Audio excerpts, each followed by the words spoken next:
Hello dear friends, my name is Jitendra Bafna. I am Senior MuleSoft Architect. In this video, we are going to see Anypoint CLI Part 4. So in my previous three videos, we have seen how we can set up and install Anypoint CLI on your machine. So we need to install Node.js, Git, all those things. So we have seen that. Then in next video we have seen how we can manage a runtime manager using Anypoint CLI, like deploying the application, starting the application, stopping the application, and then download the logs, application log into your machine. So we have seen various options. In third video we have seen how we can create Anypoint VPC using and perform various operation on the top of that Anypoint VPC, like adding the firewall rules, removing firewall rules, like starting, stopping, deleting the VPC, all those things we have seen that, right?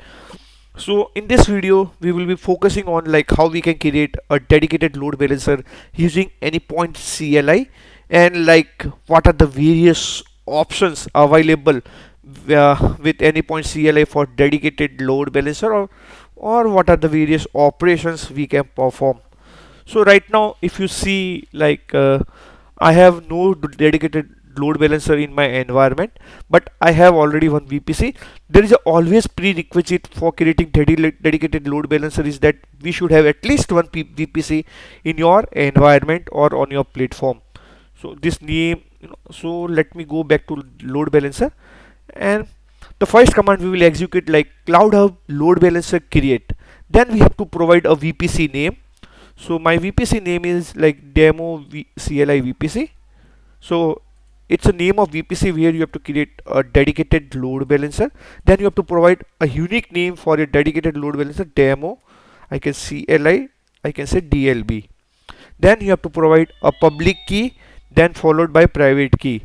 So you can provide first I have already generated certificate. So in my previous video I have already shown I have published lot of videos on VPC, VPN and dedicated load balancer, and I already seen how we can generate certificates and all those things. So for now I already have a certificate. I will going to use those only.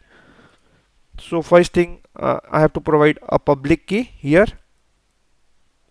Okay, then just you have to copy a certificate name, a public key,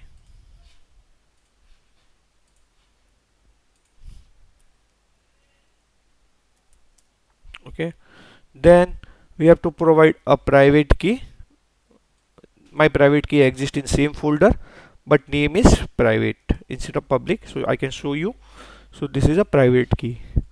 Okay, apart from that, basically there is one option like when creating dedicated load balancer, that is HTTP inbound mode.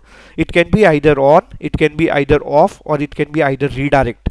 So when we say off, it means the request will come on HTTPS and it will send the request to upstream API on HTTP. So it does SSL uploading at a dedicated load balancer.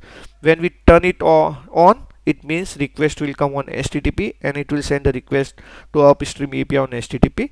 When we say redirect, it perform SSL tunneling. It will be end-to-end HTTPS. So basically request will come on HTTPS, send the request on HTTPS to upstream API. So for that I can do HTTP and I can say space on, oh sorry, I can say off. I want to do SSL uploading. You can copy this command and let me connect to my CLI. So first thing what I will do, before I execute that command, you need to do something you need to connect to your Anypoint platform. So I already shown in my previous video, but let me connect it again. So users Jitendra Bafna, then I can go to app data, roaming, then I can go to npm, and this is my Anypoint CLI utility. I can say cmd, then I can use the command Anypoint CLI. I can pass username 85. Okay, so it will try to connect a Anypoint platform. Now it will ask for a password.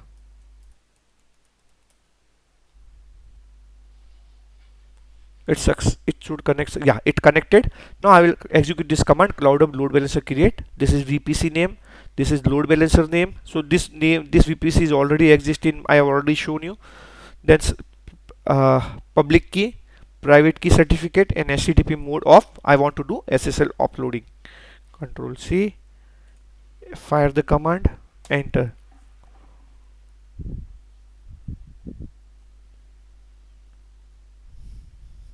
Let me go back to load balancer. So it created a load balancer successfully. So let me refresh a page.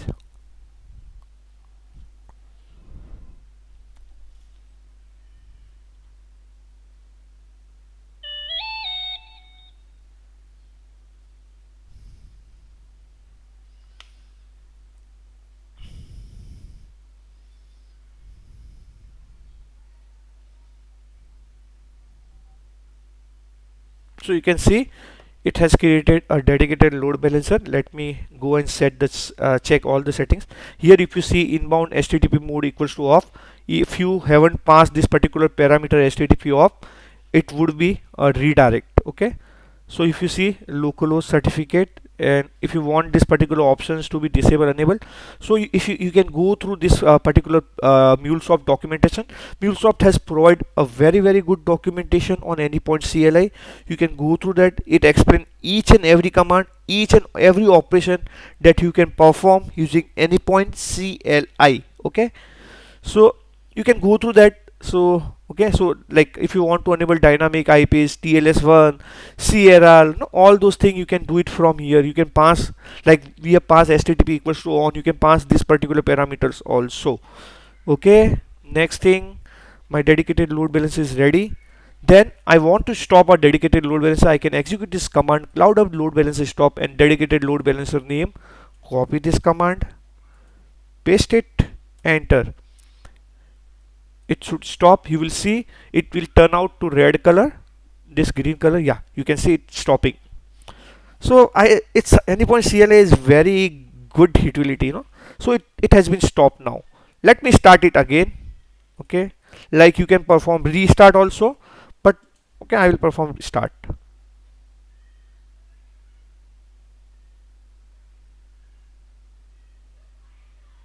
Okay, it is starting. Now I want to check the mappings. I want to describe a mapping. Okay, so what I can do, I can pass a dedicated load balancer name. You can pass the certificate name, it's optional, but okay, describe the mapping. So what are the mapping rules available? So if you go here, it will show the mapping rules. Okay, so there can be multiple certificate. Okay, but let me check what are the mapping rules available. So it will show like at 0th index you have this particular mapping rules and everything. Okay, so let me add few more mapping rules. So this is the command. So I have to provide a DLB name.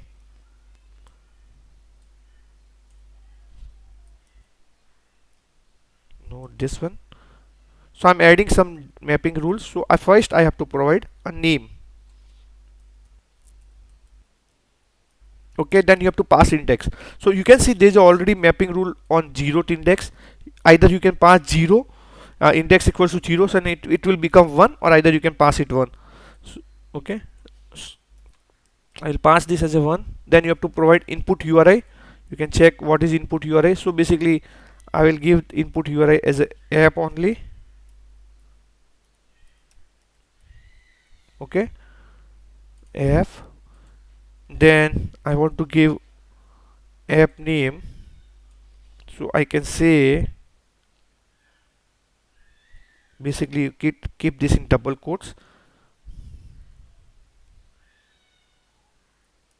Then you can pass a app name. So I want my app name as a org hyphen sub, or okay, I will say app, then a subdomain. This is my target app. And what is the HTTP what is your URI? So in my case, like app URI, I can say I don't want any app URI, just whatever, pass this as a slash. So this is the way you can add the mapping. I can show you. You can go through this. There will be some command available here.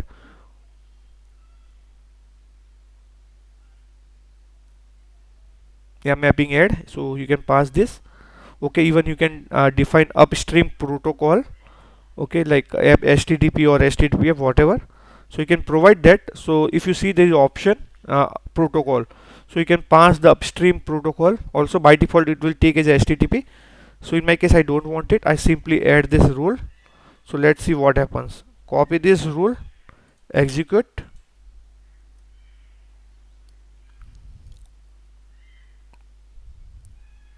Okay, let me check. Describe the mapping rule. There should be two rule. So you can see whatever rule we have passed it, you can see it here. Okay, so let me refresh the page also. You can see the two rules here also. Okay, so if you want, there's a one more option. We will see how we can add a whitelisted CIDs. Okay, let's wait while page refreshment is taking some time, which is fine. So let me go to localhost. So you can see two rules here. So how useful the Anypoint CLI utility is, Now what I want to do, by default you have a whitelisted CRI 0.0. It means like currently it's everything is allowed, but I want to allow the request from specific IP. So I want to remove this and I want to add a new. For removing I have a different command. You can use that. There is everything is available on this. So you can say whitelisted remove. So first we can execute a whitelisted remove.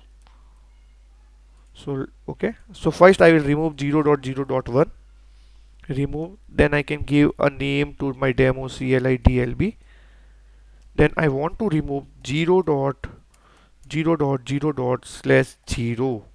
This is the CID I have to remove. It allow everything. I don't want to do that.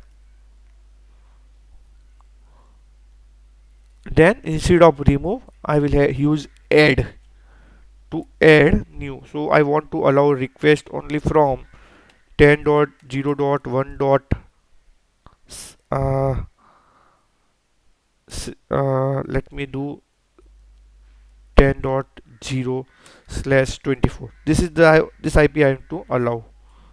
So let me check what happens. What is the status? It's successfully updated. Let me add this. I'm adding it. So let me refresh this page. You can say 0.0 is removed.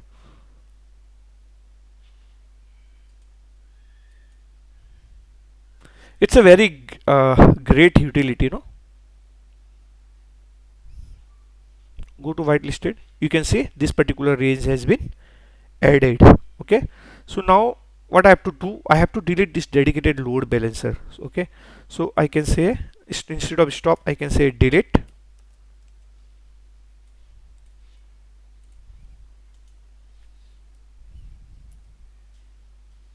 So cloud of load balancer delete and load balancer name, it's deleted. So you will not see any load balancer now. Okay, so we have deleted that.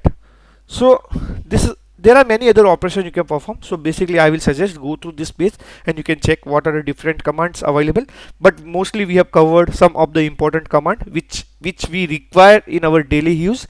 Okay, but you can definitely explore more things from the MuleSoft documentation. As I mentioned, it is very good documentation. It explains each and every command, what this particular field do, how we can get the what value will come for this particular everything has been described. You can go through that. So I hope you like the video. Thanks for watching. If you like the video, please click on like and subscribe button.